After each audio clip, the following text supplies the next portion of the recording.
Okay, so this is my big idea. It's called The Big Picture, and sort of what I scribbled down in the margin is it's turning the idea of a grabbing headline and image on its head. And it's supposed to be an editorial crowdsourced democracy for news issues, not news items, not news articles, but issues. So I have here, there's no headline and there's no content. You start with a blank page, and I have here hashtag Hackgate, but it would be something like today's Hackgate or today's Middle East uprising. And it's a blank page, but the content on offer is people are going to have to bring their own. So it could be a blog post, it could be a storify, it could be an article or comment piece which they have from any online news agency. So you start with a blank page and people need to fill it in. And the key thing is that there's going to be no pictures allowed. So you can have a picture, but it has to be in a blog post with a comment on it. You have to speak about it. So everything has to have context. So it could be a video, and this could be a YouTube video, personal rant. It could be audio, an article, anything on social media. It will have a timeline builder, so people can understand what exactly has happened, but that's not the point of it. The point is it's going to be about discussion. It's going to be about relevancy. So you can have a graphic, a visual embed, a document cloud, a scraper wiki view.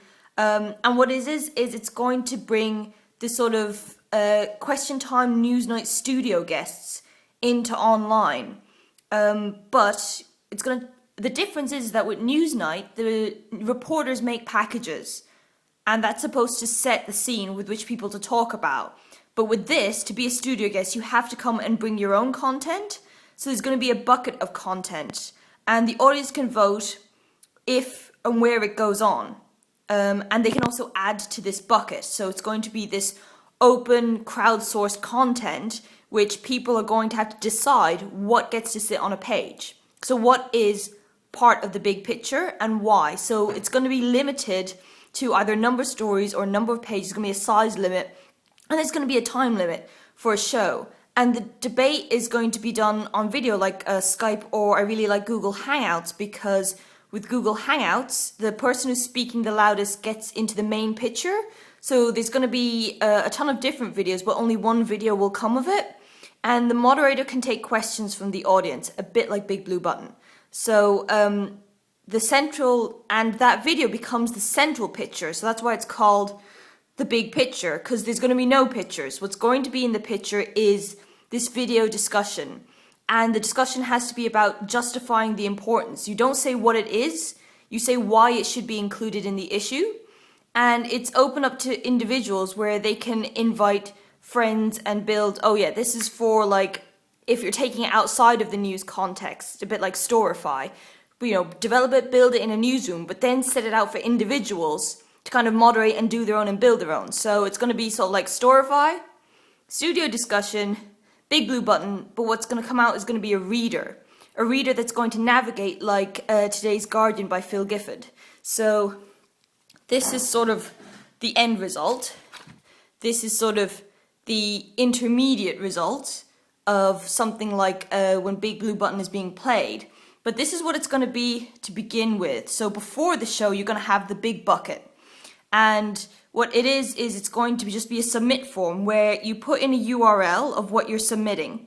You need to put in you need to put in your email so that you can be told whether your content has been chosen to go in for this debate with the studio guests, and everyone else can vote on. But also link something to like a media account, either a blog or Twitter, so that you can actually have in the big picture, it can actually attribute it to you that you actually put this content on. So if you're chosen, you get an automatic invite and you get a media window, which not everyone else has. And so this is the big bucket. I've kind of drawn it so it looks like a little typewriter. Like it's almost like a little wire service. And there's an audio, video, and social button, just so that the moderator can actually organize it by that, because they don't want everyone to submit audio or just everything full of video. You want a mixture of all the different mediums, so you can filter by that. And I have what looks here to be like grab what you're going to keep, sort of like a fishing rod, so that people can see what is not being submitted, as what content is rubbish, what is spam, and what's actually being taken away by the moderator, so people can actually see that if they're putting something that's not quality, it's being ignored. And so there's going to be a content screen that's going to have something like the YouTube way of voting for content with a thumbs up and a thumbs down. And this is going to be like before the show, so there's going to have to be a call out to say that this is going to be available for a specific issue, the opening time and the closing time. And from that, different types of users are going to be sorted. There's going to be staff for the news actual agency, expert, and these are going to be studio guests, and people I call big fish. Big fish is just going to be people who have submitted things like video, social media, audio that are on the ground, or that have really something important to say and that have generated their own content around it. So during the show, there's going to be a time where there'll just be the headline and there'll be a moderator / presenter video. And at the bottom, you'll have the videos of all the experts and the studio guests. And then the moderator picks the content that is being discussed. And then there's a yes, no, or abstain vote. But what we have here is there's a question where you can put in a question and put your hand up. So you can actually talk, like taking questions from the audience. What I have here as well is I have a video and audio.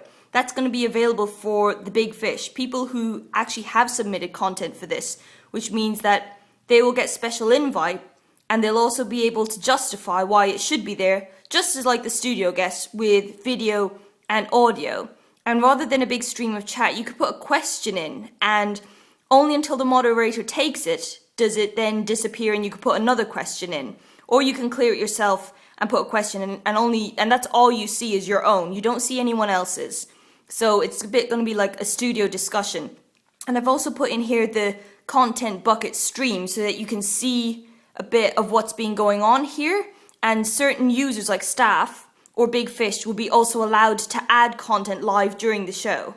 But maybe not everyone, because you don't want people sort of spamming things, and it's going to be difficult for the moderator or the presenter who's going to have lots of help. And I have here a little clock as well, so they can put a time limit to when the voting is going to be closed. And so what is going to be the end result is actually just going to be a Flakes page reader, where you'll have just the title, and this is going to be not the moderator's video, but sort of like the video from Google Chats, where whoever's speaking the loudest gets in that video. But it's going to be a bit like changing the way the video is done, because the navigation is going to actually be the debate and the conversation. So whichever content they're talking about, that's the one that gets highlighted. It's going to be in like a screenshot, and you can go into it, and then you can go left or right, a bit like today's Guardian, and the by is the person who submitted it, which should be linked as well to their content or their blog or their Twitter account. And then maybe you can click at the headline, which goes all the way back up. So yeah, this is like, but this is also the proportion of votes. So just the way a newspaper is laid out, these ones are the ones that get the highest proportion of votes, then going down here to the lowest portions of votes. And that's the way you can navigate to it. But you can always go back to the conversation and see what they're talking about. Just because users nowadays come to a news story with different backgrounds and different content, different things that they've read, that they've got from several online news sources, but also friends and from tweets. So it's just going to be that you follow the conversation, and the conversation is justifying why it should be there, not telling you what it is. And this is kind of the key for me, because I come from a broadcast background, is don't underestimate the power of audio. Just because it's the best mode of inference. If you come into a middle of a story or middle of an article, you're completely lost. If you start listening into the middle of a conversation, you're going to actually very quickly figure out what it is that they're talking about and what it is that what's going on. It's just sort of like the way we are. It's just much easier that way.